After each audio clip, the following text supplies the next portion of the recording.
Now let's start, student, chemical properties of metal and non-metals. Generally, all the metals show similar chemical properties. ज्यादातर metals जो होते हैं वो similar chemical properties show करते हैं, मगर क्या होता है उनकी जो रिएक्टिविटीज होती हैं वो डिपेंड करती हैं उनके नेचर पे और रिएक्शन की कंडीशन पे. ठीक है स्टूडेंट्स.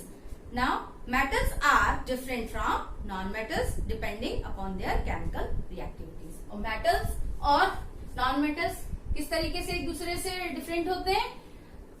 अपनी केमिकल प्रॉपर्टीज और रिएक्टिविटीज के थ्रू. ठीक है, तो स्टार्ट करते हैं अपनी पहली रिएक्शन विद ऑक्सीजन.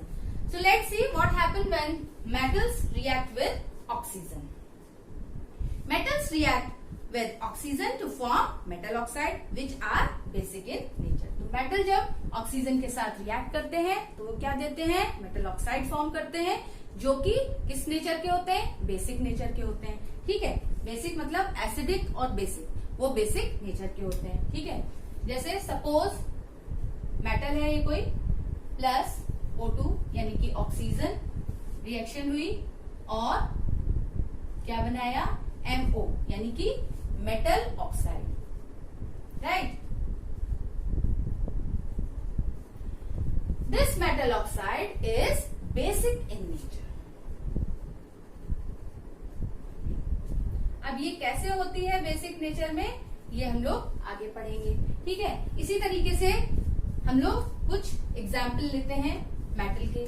सपोज हम लोग सोडियम को लेते हैं. ठीक है, प्लस यानी कि रिएक्शन हो रही है किसके साथ? O2 के साथ, क्योंकि हम लोग O2 की रिएक्शन पढ़ रहे हैं. अब क्या होता है, किस तरीके से रिएक्शन करते हैं? हम लोगों ने जैसा वैलेंसी जब पढ़ी थी तब सीखा था, उसी को हम लोग कंटिन्यू करेंगे. तो सोडियम की वैलेंसी कितनी होती है? मैंने बताया था +1. ऑक्सीजन की कितनी होती है? 2-. प्लीज स्टूडेंट्स इससे कंफ्यूज नहीं होंगे, ये एक्चुअली मॉलिक्यूल है, क्योंकि ऑक्सीजन O नहीं लिखा जाता है क्योंकि अकेले एग्जिस्ट नहीं करता है, इसलिए इसे O2 फॉर्म में लिखते हैं. ठीक है, तो 2- ऑक्सीजन की वैलेंसी होती है और सोडियम की वैलेंसी +1. इसको हम लोग कैसे लिखेंगे? सोडियम की जगह सोडियम लिख दिया, ऑक्सीजन की जगह ऑक्सीजन लिख दिया. जो ऑक्सीजन की वैलेंसी है वो सोडियम के यहाँ पे लिख देंगे और जो सोडियम की वैलेंसी है वो ऑक्सीजन के पास लिख देंगे. तो वो +1 है, तो उसे लिखें या ना लिखें कोई फर्क नहीं पड़ता है. तो हम लोग का क्या बना यहाँ पे? Metal oxide. मेटल हम लोग कौन सी यूज कर रहे हैं? सोडियम. ठीक है, तो सोडियम ऑक्साइड इसको हम लोग लिख सकते हैं यानी कि Na2O. राइट.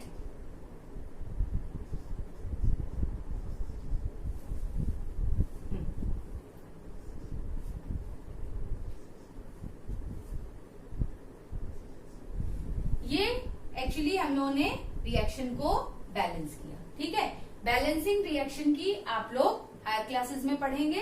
बस ये है कि रिएक्शन को बैलेंस करना जरूरी होता है, तो मैंने ये ऐसा किया. अब हम लोग आगे दूसरा एग्जाम्पल लेते हैं. सपोज जिंक का एग्जाम्पल लेते हैं. ठीक है, जिंक की वैलेंसी क्या होती है? 2+. ऑक्सीजन की क्या होती है? 2-. रिएक्शन ऐसे ही होगी, Zn और O. 2 कैंसिल हो जाएंगे, तो हम लोग क्या लिखेंगे? ZnO. तो जिंक को रिएक्ट कराते हैं O2 के साथ और हमें मिलेगा जिंक ऑक्साइड यानी कि ZnO. Right. Now let's see what happen when magnesium metal burns in air.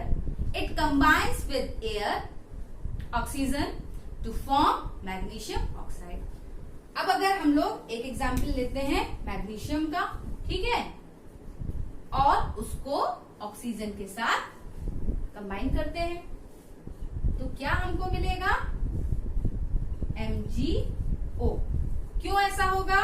क्योंकि 2+ Mg की वैलेंसी होती है और 2- ऑक्सीजन की वैलेंसी होती है।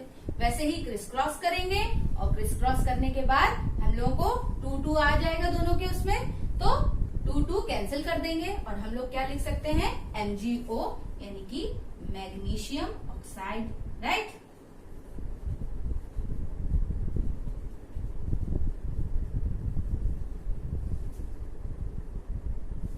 अब क्या होता है जब आप लोग इस रिएक्शन को एक उसके थ्रू भी हम लोग पढ़ सकते हैं। हम लोगों की बुक में एक एक्टिविटी दी हुई है पेज नंबर 43 पे, एक्टिविटी 3, ठीक है। तो एक्टिविटी 3 में दिया गया है to show that metals react with oxygen to form basic oxide.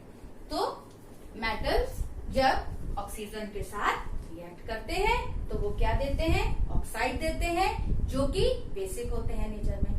तो ये हम लोग अब एक एक्टिविटी के थ्रू समझेंगे, ठीक है स्टूडेंट्स। तो स्टार्ट करते हैं अपनी एक्टिविटी के साथ। इसके लिए हम लोगों को जो मटेरियल रिक्वायर्ड होगा वो है magnesium ribbon, tongs, Bunsen burner, boiling test tube और लिटमस सॉल्यूशन। तो लास्ट ईयर भी मैंने आप लोगों को एक रिएक्शन बताई थी जब मैग्नीशियम रिबन को ऑक्सीजन के साथ जलाते हैं, है ना। तो इसमें भी हम लोग देखेंगे कि क्या होता है। पहले हम लोग जो एक रिबन लिया हम लोगों ने मैग्नीशियम रिबन, उसको फ्लेम में जलाया, ठीक है। ये सपोज मैग्नीशियम रिबन है और ये बर्नर है,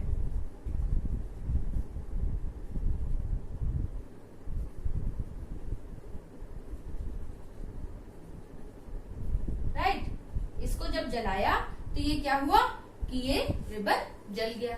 अब जो हम लोगों के पास एक व्हाइट पाउडर सा हमको मिलेगा वो किसका होगा, मैग्नीशियम ऑक्साइड का होगा। अब इस मैग्नीशियम ऑक्साइड के पाउडर को हम लोग बॉइलिंग टेस्ट ट्यूब, बेटा टेस्ट ट्यूब जो होती है वो पतली होती है और जो बॉइलिंग टेस्ट ट्यूब होती है वो थोड़ी सी चौड़ी सी होती है, ठीक है। उसमें हम लोगों ने बॉइलिंग टेस्ट ट्यूब में ये MgO का पाउडर लिया और क्या लिया, वाटर लिया, ठीक है, वाटर लिया। अब इसको जब हम लोगों ने मिक्स किया तो क्या मिला हम लोगों को, मैग्नीशियम हाइड्रोक्साइड का सॉल्यूशन मिला। चलिए इसको हम लोग रिएक्शन के थ्रू देखते हैं। यही MgO यानी कि magnesium oxide plus water H2O क्या फॉर्म हुआ, MgOH का होल ट्वाइस, ठीक है, यानी कि मैग्नीशियम हाइड्रोक्साइड मिला, जो कि क्या होता है, बेस होता है। तो इस बात से आपको क्या समझ में आया कि जब कोई मेटल ऑक्सीजन के साथ रिएक्ट करती है तो वो क्या फॉर्म करती है, मेटल ऑक्साइड फॉर्म करती है। मेटल ऑक्साइड बेसिक होते हैं नेचर वाइज, ठीक है। इनके जो प्रॉपर्टीज होती हैं वो कैसी होती हैं, बेसिक होती हैं। और जब मेटल ऑक्साइड को वाटर के साथ डिसॉल्व किया तो वो क्या फॉर्म किया उसने, बेस, यानी कि मैग्नीशियम हाइड्रोक्साइड का जो सोल्यूशन, यानी कि अपने हाइड्रोक्साइड में जब मेटल को ऑक्सीजन के साथ डिसॉल्व किया जाता है तो मेटल ऑक्साइड फॉर्म होता है, और मेटल ऑक्साइड को जब वाटर के साथ डिसॉल्व किया जाता है तो मेटल हाइड्रोक्साइड फॉर्म होता है, ठीक है स्टूडेंट। और ये मेटल हाइड्रोक्साइड क्या होता है, बेस बनाते हैं, यानी कि बेसिक होते हैं ऑक्साइड्स, और जब वो वाटर के साथ डिसॉल्व होते हैं तो क्या फॉर्म करते हैं, बेस फॉर्म करते हैं, ठीक है। तो स्टूडेंट्स कुछ ऐसे जो मेटल्स होते हैं जैसे सपोज सोडियम, राइट, पोटेशियम, तो ये कैसे होते हैं, ये हाईली रिएक्टिव होते हैं, इसलिए इनको जनरली किस में रखा जाता है, केरोसिन ऑयल में रखा जाता है। और कुछ जो ऑक्साइड्स होते हैं वो ऐसे होते हैं जो वाटर के साथ डिसॉल्व होके क्या बनाते हैं, मेटल हाइड्रोक्साइड बनाते हैं। और जब हम लोग इस बेस को, अब आती है बात, ये हम लोग कैसे चेक करेंगे कि ये बेसिक है नेचर में कि एसिडिक है। तो जब ये सोल्यूशन हमारा बना तो इसको हम लोगों ने क्या किया, लिटमस पेपर से वो किया, चेक किया, जो हमारा यहाँ पे बना MgOH का होल ट्वाइस। ठीक है, तो इसको हम लोगों ने किससे चेक किया? लिटमस पेपर से चेक किया। क्योंकि ये बेसिक है तो क्या होगा, हमारा रेड लिटमस ब्लू में चेंज हो जाएगा। हम रेड और ब्लू दोनों ही लिटमस पेपर से इसको चेक करके देखेंगे। थोड़ा सा सोल्यूशन हम लोगों ने पेट्री डिश में लिया और इसमें चेक किया, तो रेड और ब्लू दोनों ही लिटमस पेपर से हम लोग चेक करेंगे। तो जो रेड वाला लिटमस पेपर होता है वो ब्लू में चेंज हो जाता है, तो इट मीन्स सोल्यूशन कैसा है, नेचर में बेसिक है। और जो ब्लू लिटमस होता है वो वैसा ही रहता है, कोई भी चेंज उसमें नहीं होता है। तो ये कंक्लूजन निकला that metal react with oxygen to form basic oxide. जब मेटल रिएक्ट करते हैं ऑक्सीजन के साथ तो वो क्या बनाते हैं, ऑक्साइड्स बनाते हैं, जो कि कैसे होते हैं, बेसिक होते हैं nature wise. Got it students? तो इसी तरीके से हम लोग एक और एग्जाम्पल देखते हैं स्टूडेंट्स। आप लोगों ने लास्ट ईयर भी पढ़ा होगा, जब आयरन क्या होता है, मॉइस्ट एयर के कांटेक्ट में आता है तो क्या होता है, इसमें ये इसके ऊपर फ्लैकी सब्सटेंस डिपॉजिट हो जाता है ना, reddish brown flaky substance deposit हो जाता है। तो वो क्या होता है, ये उसको क्या बोलते हैं, वो actually hydrated iron oxide form करता है, जिसे रस्ट बोलते हैं। Rusting of iron last year भी हम लोगों ने पढ़ी थी, है ना। तो वो इस वजह से होता है। अच्छा, अब हम लोग उससे भी देख सकते हैं कि वो बेसिक होता है कि एसिडिक होता है। सपोज कोई भी रस्टेड आयरन का पीस हम लोगों ने लिया और उससे थोड़ा सा रस्ट स्क्रैप कर लिया और एक टेस्ट ट्यूब में लेके उसमें थोड़ा सा वाटर ऐड कर दिया, और ये जो रस्ट था यानी कि आयरन ऑक्साइड है उसको हम लोगों ने ऐड किया, शेक कर लिया। अब इसका जो सस्पेंशन ये बना यानी कि जो सोल्यूशन बना, इसको एक थोड़ा सा हम लोग पेट्री डिश में लेते हैं और लिटमस पेपर के थ्रू चेक करके देखते हैं। क्या देखेंगे, दोनों लिटमस पेपर, एक रेड और एक ब्लू। तो हम लोग क्या देखेंगे, जो रेड लिटमस पेपर है वो कैसा हो जाएगा, ब्लू हो जाएगा, और ब्लू लिटमस पेपर हमारा ब्लू ही रहेगा। तो इस तरीके से दो हम लोगों ने अभी मैग्नीशियम में भी देखा और आयरन के साथ भी देखा कि दोनों के ऑक्साइड क्या हो रहे हैं, बेसिक है नेचर वाइज, है ना, क्योंकि वो लिटमस पेपर ये चीज प्रूव कर रहा है। ठीक है, तो स्टूडेंट्स एक और एग्जाम्पल इसी तरीके से हम लोग देखेंगे। कॉपर के यूटेंसिल्स आप लोगों के यहाँ अगर होंगे तो आप लोगों ने ध्यान दिया होगा कि पहले तो बहुत चमकीले होते हैं, बट समटाइम्स कुछ दिनों बाद या खुले में रखने पे या वाटर के टच कांटेक्ट में आने पे क्या हो जाते हैं, वो थोड़े से ग्रीनिश लेयर उन पे डिपॉजिट हो जाती है। वो ऐसा क्यों होता है, रीजन ये होता है कि जब copper, let's see with chemical reaction, copper plus O2 plus H2O plus carbon dioxide क्या फॉर्म करते हैं, कॉपर हाइड्रोक्साइड और कॉपर कार्बोनेट, राइट।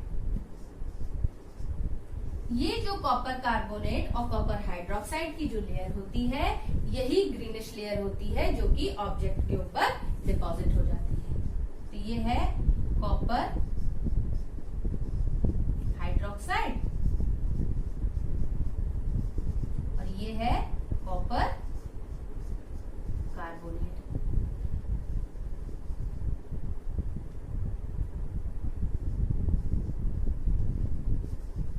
राइट, ये है कॉपर, ऑक्सीजन, हाइड्रोजन और कार्बन डाइऑक्साइड। तो इसमें हम लोग देखते हैं,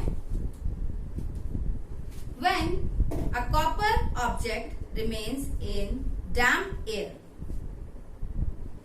है ना, for a long time। तो जब कॉपर, कोई भी कॉपर का ऑब्जेक्ट जब डैम्प एयर में बहुत दिनों तक रहता है तो it react slowly with carbon dioxide and water of air. तो कार्बन डाइऑक्साइड और जो वाटर मतलब एयर में होता है ना, उससे रिएक्शन करता है और क्या फॉर्म करता है, इट लॉसेस इट्स शाइन, और अपनी शाइन खो देता है due to the formation of green coating of copper hydroxide and copper carbonate.